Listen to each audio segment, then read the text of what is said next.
किसान भाइयों नमस्कार। मैं आपका अपना एग्रो गुरु आपके बीच में। आज मैं लखनऊ में लाटूस रोड पे निक्सन मार्केट के सामने एक मैडम के यहाँ हैं।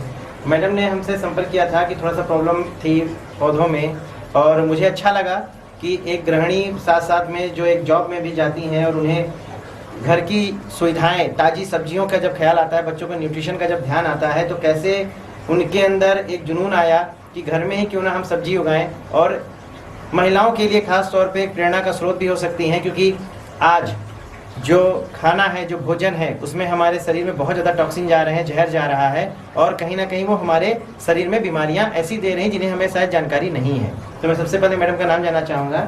मैडम नाम आपका? स्फूर्ति। हाँ, स्फूर्ति जी। ये कैसे आइडिया आया आपको कि क्यों ना हम घर में सब्जी उगाएं? एक्चुअली बहुत टाइम से हम लोग ये चीज़ें खाना चाह रहे थे, लेकिन हम लोग प्रिपेयर करना भी चाहते हैं, लेकिन कुछ भी इजीली यहाँ लखनऊ में मिलता नहीं है। जब से मेरा बेबी हुआ तो मेरा वेट काफ़ी ज़्यादा इंक्रीज हो गया, तो उसके बाद से बहुत कोशिश करी कि कुछ हेल्दी खाया जाए। वेट लॉस के लिए काफ़ी एक्सरसाइजेस भी करी, जिम भी ज्वाइन किए, लेकिन वो प्रोटीन और जो न्यूट्रिएंट्स खाने में मिलने चाहिए वो नहीं इजीली मिल पा रहे थे। जो एक सैलड वाली डाइट न्यूट्रिशनिस्ट बताते हैं वो इजीली अवेलेबल नहीं थी लखनऊ में, और फ्रेशनेस नहीं थी। तो फिर ये हम लोग ने नेट पे भी सर्च किया, यूट्यूब में भी वीडियोस देखे, काफ़ी लोगों से भी कांटेक्ट किया, तो फिर ये आइडिया एक हाइड्रोपोनिक्स का आया। और ऑर्गेनिक फार्मिंग का तो थोड़ा आइडिया हम लोग को पहले से था, जैसे पढ़ते भी थे, काफ़ी यहाँ पे चीज़ें भी मिल जाती थी, लेकिन हाइड्रोपोनिक्स का एक आइडिया बहुत अच्छा और नया लगा। तो और देखा मैंने कि काफ़ी लोग कर भी रहे हैं, तो इसी तरह से हम लोग दुबे जी हैं, उनके संपर्क में आए जो हाइड्रोपोनिक का सेटअप करवाते हैं लखनऊ में, और हम उनसे काफ़ी हेल्प हुई, उनसे काफ़ी नॉलेज मिली हम लोग को। तो हम लोगों ने सोचा कि घर पे एक छोटा सेटअप लगा के देखा जाए, और उसमें अभी तो काफ़ी तरह की लेटस और ये वेजिटेबल्स हमने फर्स्ट टाइम ग्रो करी है, और आप देख भी सकते हैं कि कितनी अच्छी प्रोड्यूस आई है। क्या अनुभव रहा आपको खेती से? ऐसे हम नॉर्मली महिलाएं खेत पे नहीं जा सकती, खासतौर पे जो शहर में रहती हैं। हाँ, लेकिन घर में एक बगीचा लगा करके, एक हाइड्रोपोनिक्स प्लांट लगा करके एक खेत हमने क्रिएट कर लिया, भले आर्टिफिशियल है। तो उसमें आपको अनुभव कैसे रहे?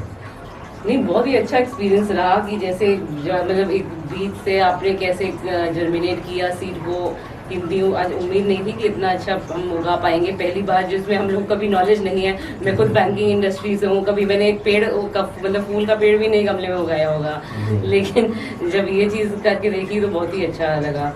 और अगर हम बात करें कोरोना काल जो हमारा जो पूर्व बीता, जी, अगर उसमें ऐसे सेटअप हमारे पास में हो तो हमें घंटों नहीं कई सालों तक अगर घर में कैद रहना पड़े, तो एक अच्छा सेटअप हमारे पास रहता है जिसमें हम मनोरंजन के तहत परिवार को एक समय देने के साथ साथ एक अच्छा माहौल क्रिएट कर सकते हैं, और अपने बच्चों को भी सिखा सकते हैं कि पौधा कैसे उगता है, सब्जियां हमें कैसे मिलती हैं, और किसान खेतों में कैसे मेहनत करता है। तो सबसे पहले मैं आपका हाइड्रोपोनिक्स प्लांट दिखाना चाहूँगा।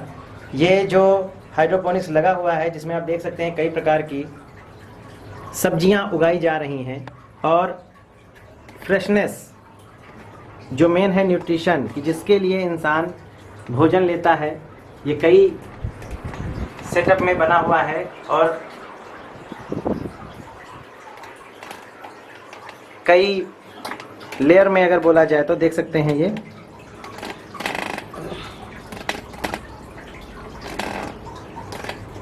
तो मैडम मैं आपसे ये थोड़ा सा ये जानना चाहूँगा कि जैसे आप अपनी आवश्यकताओं की पूर्ति के लिए केवल ये कर रही हैं, यानी कि घरेलू आवश्यकताओं को पूर्ति करना है, हमें अच्छी डाइट वाला, अच्छा न्यूट्रिशन वाली चीज़ें लेनी है, उसको देख करके कर रही हैं। अगर इसको हम व्यवसायिक लेकर के चले हैं, जैसे परिवार में और लोग होते हैं, जो नए स्टूडेंट्स होते हैं, या शहर में रोजगार के जो अवसर अब कम हो रहे हैं, उसमें अगर ऐसे प्लांटों को लगा करके इस तरीके से अगर हम क्रिएट करें तो उन बच्चों के लिए रोजगार का कैसे माध्यम बन सकता है? क्या इसका भी आइडिया आपको होगा थोड़ा बहुत? रोजगार तो किस तरह से हो सकता है, क्योंकि मेरे ख्याल से ये हस्बैंड हैं, उन सब चीज़ों में वो ज़्यादा गाइड कर पाएंगे।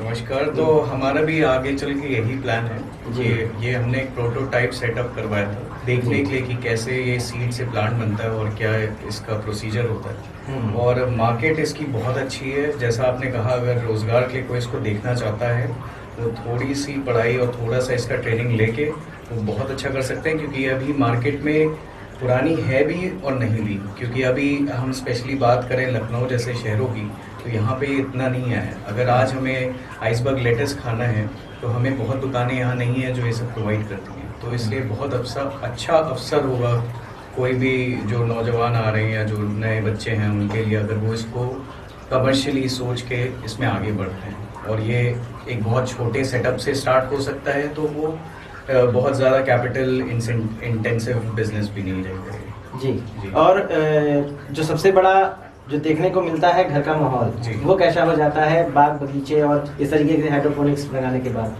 वही, मैं इसमें इनके साथ बिल्कुल सहमत हूँ। जैसे इन्होंने कभी कोई पेड़ नहीं लगाया, मैंने भी कभी कुछ ऐसा पेड़ पौधे वाला काम नहीं किया, लेकिन जब से ये आया है, एक तो हम दोनों की रुचि बहुत बढ़ गई है पेड़ पौधों की तरफ, प्लस जाहिर सी बात है इतनी हरियाली कोई घर के अंदर देखेगा तो एक खुशी का माहौल तो रहता ही है।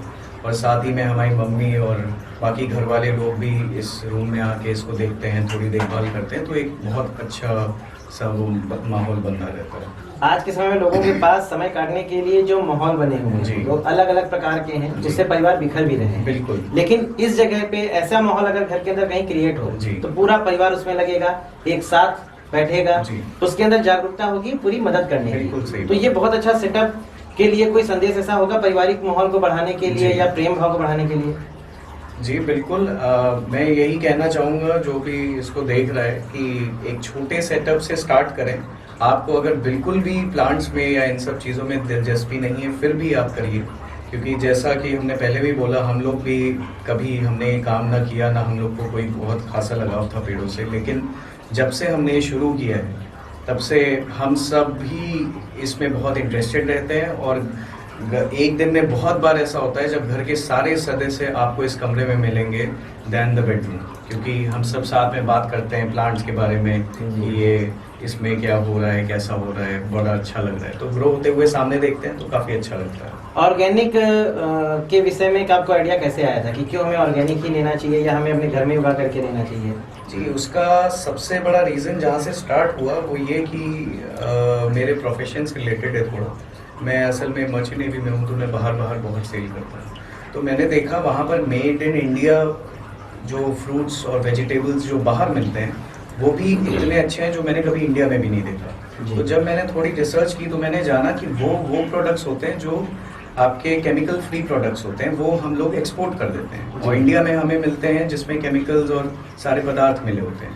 तो हमने यहाँ से सोचा कि क्यों ना हम वही चीज़ यहाँ शुरू करें, और सारा सामान जो हम अच्छा उगा रहे हैं सब कुछ बाहर जा रहा है, तो क्यों ना हम पहल करके यहाँ शुरू करें। और जब देखा इंटरनेट पे और भी चीज़ें पता की तो समझ में आया कि इतना भी मुश्किल नहीं है, और आज हम लोग यहाँ हैं। बहुत अच्छा लगा, आपने एक ऐसा संदेश दिया है, एक ऐसी जानकारी दी है जो शायद हम लोग जानते थे या वो लोग जानते हैं जो वास्तव में एग्रीकल्चर सेक्टर से जुड़े हुए हैं। यानी हम लोग वो खाते हैं जिसे कोई नहीं खाना पसंद करता विदेशों में। बिल्कुल सही बात। ये हकीकत है। अब तक ये बात मैं फील्ड पे बताता था तो लोग इसको मजाक समझते थे, लेकिन आप पहले से एक उदाहरण बन करके आए हैं सामने, जिन्होंने ये कहा कि मैंने इसको देखा भी है, जाना भी है और रिसर्च भी किया है। और आपको शायद ये भी जानकारी होगी कि इंडिया से बहुत बड़े पैमाने पर फ्रूट्स अब बाहर नहीं जा पा रहे हैं। जिसमें हमारा मैंगो है अब बाहर नहीं जाता, हमारा अंगूर है ग्रेप से बाहर नहीं जाता, जिसके पीछे रीजन है हमारे हैवी पेस्टिसाइड, है ना। और आप उनका स्वाद भी देखेंगे तो बहुत बड़ा अंतर रहा होगा। उस स्वाद के अंतर के विषय में कुछ बहुत आइडिया होगा आपको, क्या बताना चाहेंगे? जी बिल्कुल। आप जैसे जो भी मैंने फ्रूट्स खाए, मैंगोई के नाम पे बताऊं, जो वो हमने यहाँ खाया है, और जबकि हम लखनऊ मलियाबाद से कितना पास है, मलियाबादी आम कितने फेमस हैं, यहाँ का टेक्सचर, टेस्ट, सबसे बड़ी चीज़ है टेस्ट। देखिए न्यूट्रिएंट वैल्यू खा के कोई नहीं बता सकता, लेकिन कहीं ना कहीं वो केमिकल्स हैं जो उन टेस्ट को मार रहे हैं, उसके टेक्सचर को मार रहे हैं। तो वही चीज़ जब आप बाहर खाते हैं तो फ़र्क बहुत ज़्यादा होता है। ये भी हमारे साथ इस बार गई थी, इन्होंने ज़्यादा बताया। इवन जो नॉर्मल खाना है उसमें ही आप एक टेस्ट लेके आप बता सकते हैं कि बिल्कुल फ़र्क है। जी, तो आपने देखा कि घर में जो महिलाएं होती हैं वो कहीं ना कहीं पतियों का साथ देती ही हैं। भोजन में जो स्वाद आता है वो ऑर्गेनिक से आता है। ये जानकारी हमें बेहतर रूप से आज पता भी चली है। मेरे बताने के बाद लोग ये समझते थे ये कंपनी वाले हैं, ये उसके डायरेक्टर हैं, वो बताते हैं तो वो अपना ही फायदा बताएंगे, रसायन का नुकसान ही बताएंगे। लेकिन यहाँ आज ऐसा दंपति हमें मिला जो ऑर्गेनिक के विषय में पूर्ण जानकारी भी रखता है और उन्हें पता है कि रसायन हमारे शरीर के लिए नहीं, हमारे वातावरण, हमारे आसपास हर एक चीज़ के लिए नुकसानदेह है। और मैं यही कहना चाहूँगा कि जैविक से जुड़ें और जितना हो सके उतना स्वस्थ खाएं, क्योंकि जब तक आप स्वस्थ खाएंगे नहीं तब तक स्वस्थ समाज का निर्माण नहीं होगा। और हमारा भारत उन सब्जियों को जो बाहर भेजना चाहिए था वो बाहर नहीं जा पाएंगी, और किसान जो वास्तविक में आर्थिक मोर्चे पर मजबूत होना चाहिए था, जिससे पूरा पैसा मिलना चाहिए था, वो पैसा कहीं ना कहीं वो उसको नहीं मिल पा रहा है, और जो विदेश में सब्जियां जानी चाहिए थी वो नहीं जा पा रही हैं, जिस वजह से जो किसान है वो आय से कमज़ोर होता जा रहा है। तो मैं यही कहना चाहूँगा कि आप लोग जल्द से जल्द जैविक को समझें और जहर मुक्त खेती के अभियान में आप जुड़ें। बहुत बहुत धन्यवाद। जय हिंद।